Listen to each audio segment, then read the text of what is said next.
We want every legal vote to be counted, and we want every illegal vote to be... Well, I just think we have to be very clear. She's charging, the other side is welcoming fraud and welcoming illegal voting. Unless she has more details to back that up, I can't in good countenance continue showing you this. I want to make sure that maybe they do have something to back that up, but that's an explosive charge to make, that the other side is effectively rigging and cheating.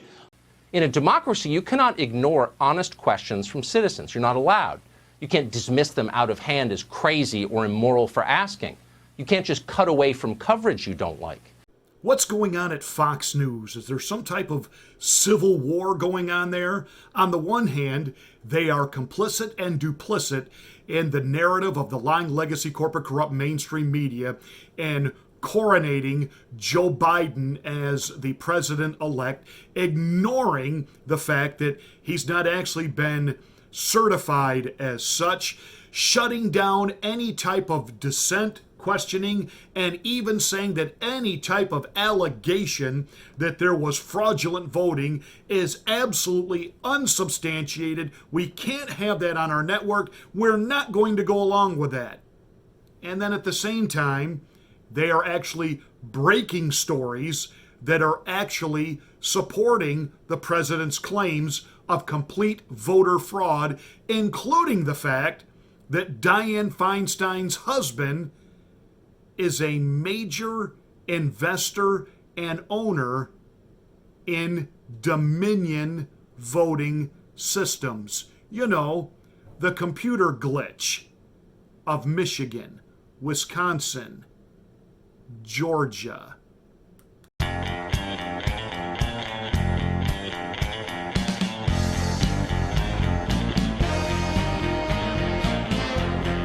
Now, I've told you before that from time to time I do refer to Fox News as faux pas news, formerly known as Fox News.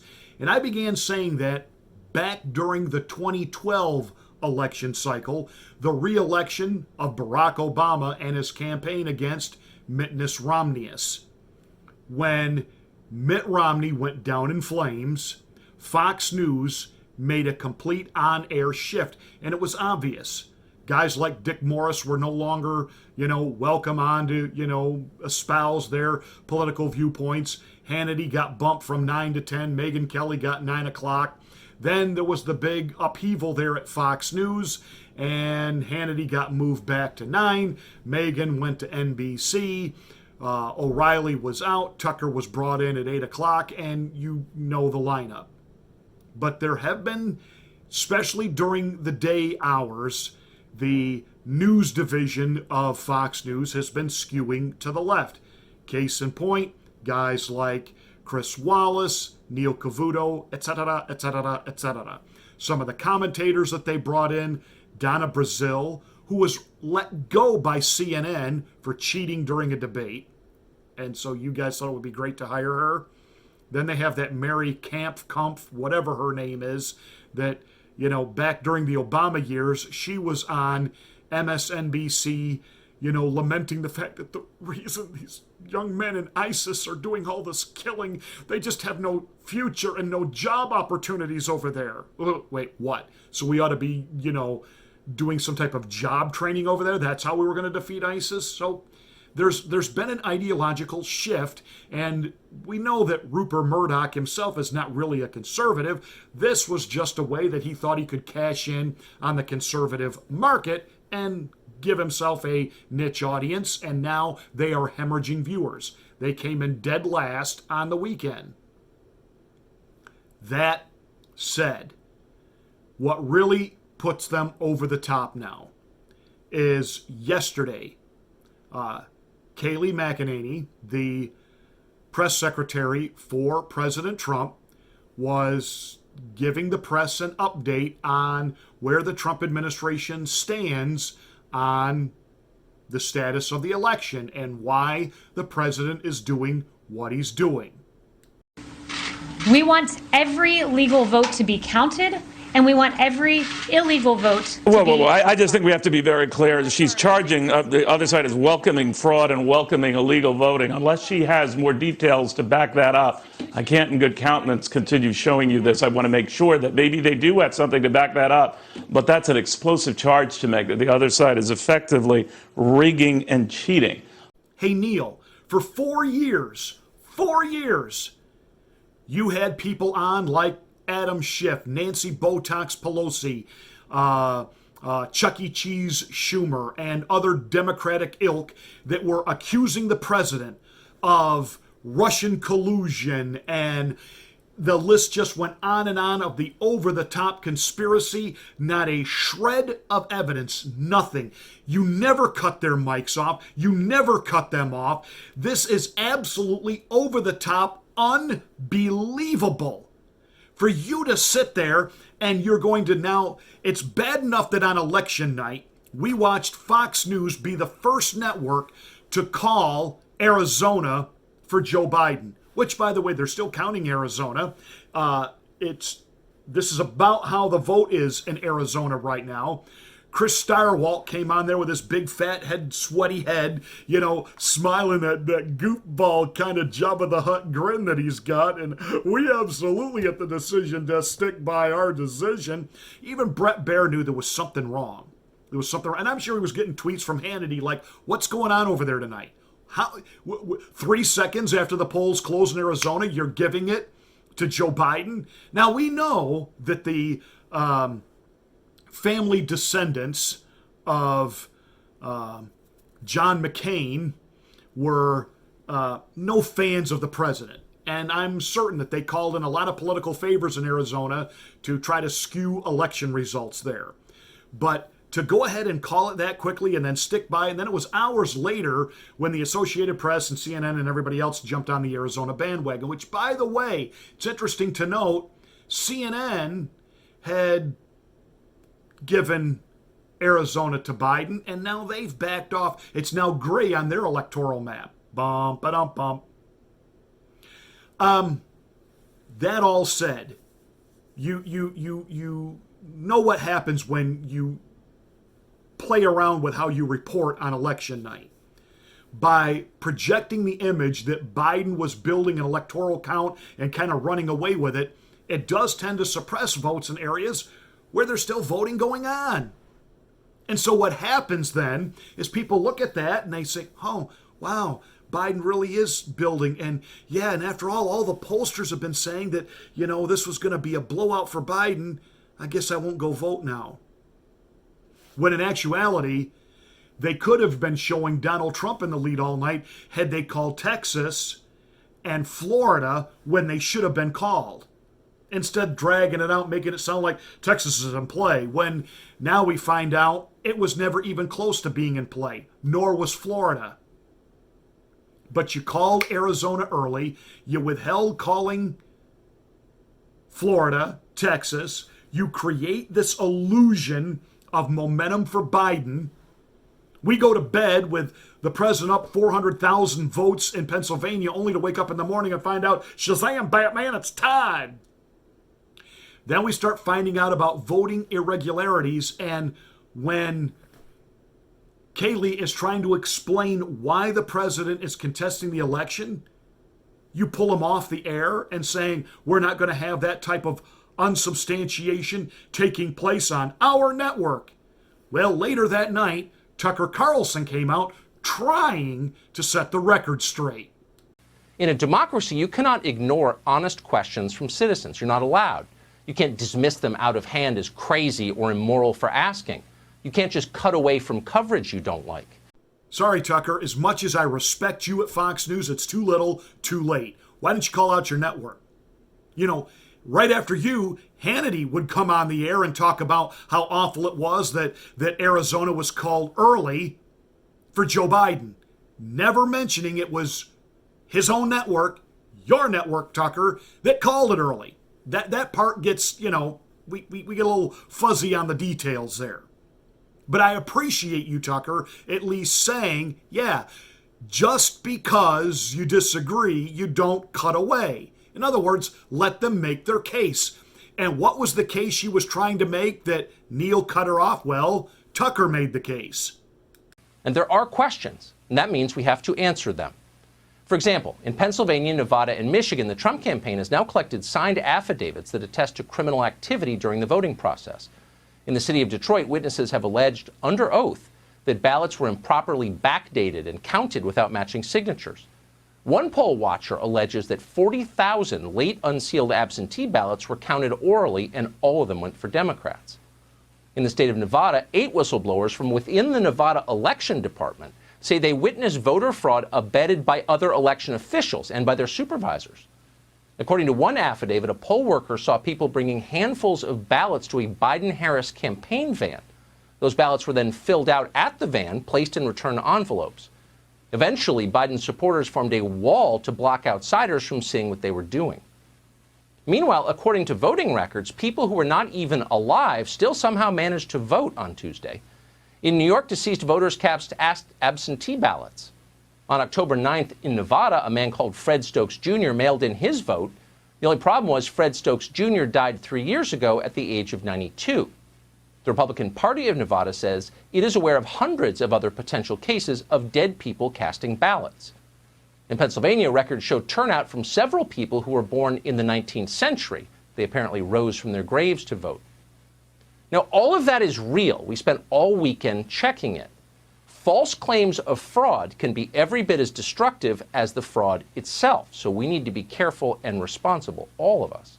But what we just told you is true, and there's more of it. Just hours ago in the state of Georgia, an election official admitted that they will find illegal votes and double voters when they check the voter rolls. Let me be perfectly clear on another point. We are going to find that people did illegally vote. That's going to happen. There are going to be double voters. There are going to be people who did not have the qualifications of a registered voter to vote in this state. That will be found. Is it 10,353? Unlikely. But every election, as I've said, I think every day at this podium, is imperfect.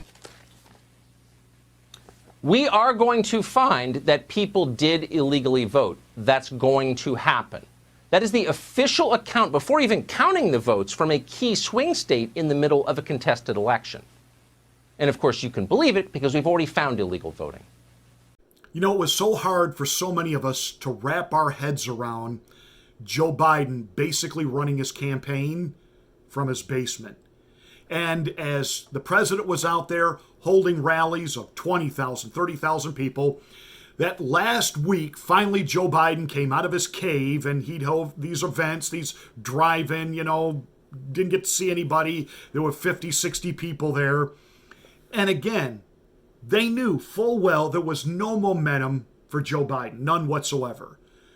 But I think the Biden people finally decided that he had to do some kind of campaigning, or at least make it look like there was campaigning. Otherwise, nobody would buy the election results. And they weren't worried about the election results. And again, I've told you before, these are not gaffes. These are Freudian slips. Well, that's what we call them in the secular vernacular, a Freudian slip. In other words, your psyche gives you away. Well, there's actually a biblical principle for that. The Bible says, be sure your sin will find you out. In other words, God said that he's built it into man. You can't lie and get away with it for too long. That there will be tell signs that give you away. That's why we have lie detector tests. So when Joe Biden said this in Detroit, Michigan, just days before the election, I don't need you to get me elected. I need you once I'm elected. Yeah. I don't need you to vote for me, or I don't need you to elect me. I just need you once I'm elected. That wasn't a gaffe. That was a Freudian slip. They already knew it was in the bag. It was Joe Biden bragging when he said this. We have put together, I think, the most extensive and inclusive voter fraud organization in the history of American politics. Well, then we find out that Dominion voting systems had a glitch in Michigan. If all this wasn't enough, in Antrim County, ballots were counted for Democrats that were meant for Republicans. causing a 6,000 vote swing against our candidates. The county clerk came forward and said tabulating software glitched and caused a miscalculation of the votes. Since then, we have now discovered that 47 counties use this same software in the same capacity. Antrim County had to hand count all of the ballots, and these counties that use this software need to closely examine their results for similar discrepancies. The people of Michigan deserve a transparent and open process. Now, it was caught because they did a hand recount. And what needs to happen is in those other counties in Michigan that use that same software, they need to do a hand recount. By the way, we start finding out, oh, they use that software in Wisconsin, and they use that software in Georgia. And then Sunday, believe it or not, on Fox News, on Sunday Morning Futures with Maria, we find out that Nancy Pelosi's chief of staff and Dianne Feinstein's husband have a real connection to Dominion voting systems.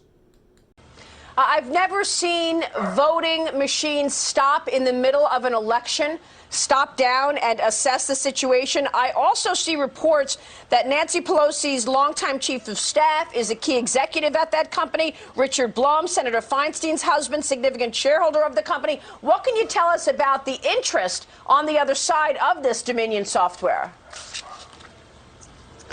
Well, obviously, they have invested in it for their own reasons and are using it to commit this fraud to steal votes. I think they've even stolen them from other Democrats in their own party who should be outraged about this also.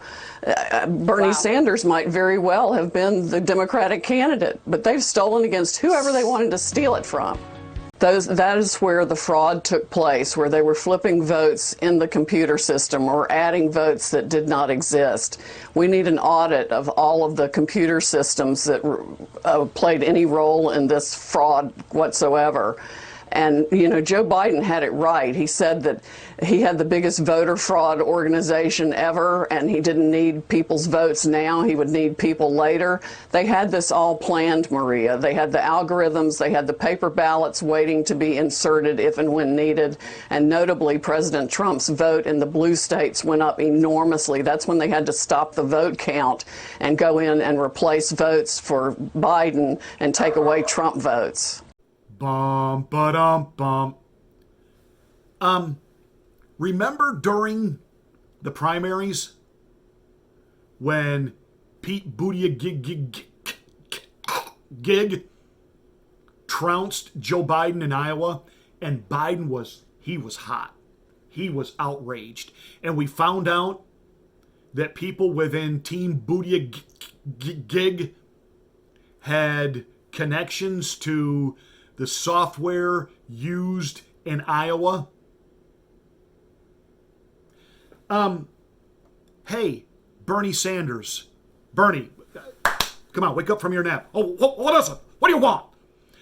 Bernie, 2 election cycles in a row, you get robbed of being the nominee of your party. The first time because Hillary called in a lot of favors and engaged her superdelegates, and then in places where you were leading for no explicable reason, Joe Biden ran away with it. Are you thinking that maybe that Dominion Technologies was used even during the Democratic primary, and they even use it to cheat us Democrats? Shazam, Batman. I realize you get paid off in houses and money, but maybe, just maybe, at some point, you might want one of your so-called real progressives, because at what point does Nancy Pelosi decide to use it against that little twit AOC? Or the squad when she's bored with them? Bum, ba-dum, bum. These people have so cheated, and this is so vile, and it is so rampant, and it is so out in the open. We must let the legal process happen. And there was a time, even an ABC News commentator like George Stephanopoulos agreed with that. there is no question, or very little question, that Al Gore won the votes cast in the state of Florida. The question is, will he win the votes counted? Hey, Fox News, you could have some credibility and get your audience back because you are bleeding viewers. You are bleeding support. Prove me wrong, because I've been saying for years that you weren't really conservative media. You were just controlled opposition. You were a bone that was tossed to the conservatives to make us think we had a voice, when in actuality, you're really just part of the lying legacy, corporate, corrupt mainstream media, or the media mob that Sean likes to talk about, even though he takes a paycheck from you. Prove me wrong. Stop censoring the president like Twitter. Stop censoring his people. Let them speak. We certainly had to hear from the other side for 4 years about a Russian collusion, and the entire thing was a complete and total fraud lie. And you left that unchecked. How about let the president and his people speak? I thought Fox News used to be, we report, you decide. Well, let us hear it so we can decide.